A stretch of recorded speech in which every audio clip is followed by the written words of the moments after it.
ನಮ್ಮ 18ನೇ ಲೋಕಸಭಾ ಚುನಾವಣೆಯ ಇದರಲ್ಲಿ ನಾವು ಹೊಸ್ತಿಲಲ್ಲಿ ನಿಂತಿದ್ದೀವಿ.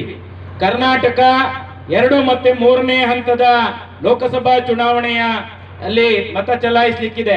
1ನೇ ಹಂತ ಈಗಾಗಲೇ ಮುಗಿದಿದೆ. ಈ ಚುನಾವಣೆ ಬಹಳ ಗಂಭೀರವಾದಂತಹ ಸಂದರ್ಭದಲ್ಲಿ ನಡೀತಾ ಇರುವಂತಹ ಚುನಾವಣೆ. ಇದು ಬಹಳ ಮುಖ್ಯವಾದಂತಹ ಚುನಾವಣೆಯಾಗಿದೆ. ಬರೀ ಕಾರ್ಮಿಕರಿಗೆ ಮಾತ್ರ ಅಲ್ಲ, ಇದು ರೈತಾಪಿ ಜನರಿಗೆ, ದಮನಿತ ಜನರಿಗೆ ಹಾಗೂ ದೇಶಕ್ಕೆ, ನಮ್ಮ ದೇಶದ ಸಂವಿಧಾನಕ್ಕೆ, ಆ ಸಂವಿಧಾನವನ್ನು ಉಳಿಸಿಕೊಳ್ಳುವಂತಹ ಹೊಣೆಗಾರಿಕೆಗೆ ಈ ಚುನಾವಣೆ ಬಹಳ ಮುಖ್ಯವಾಗಿದೆ. ನಾವು ಈ ಚುನಾವಣೆಯಲ್ಲಿ ನಮ್ಮ ದೇಶದ ಭವಿಷ್ಯವನ್ನು ನಿರ್ಧಾರ ಮಾಡಬೇಕಾಗಿದೆ.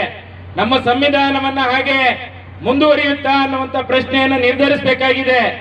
ಈ ವಿಚಾರಗಳು, ಬದುಕಿನ ವಿಚಾರಗಳ ಬಗ್ಗೆ ನಾವು ಇವತ್ತು ಮುಖ್ಯವಾಗಿ ಪರಿಗಣಿಸಿ ಮತ ಚಲಾಯಿಸುವಂತ ವಿವೇಕವನ್ನು ತೋರಿಸಬೇಕಾಗಿದೆ.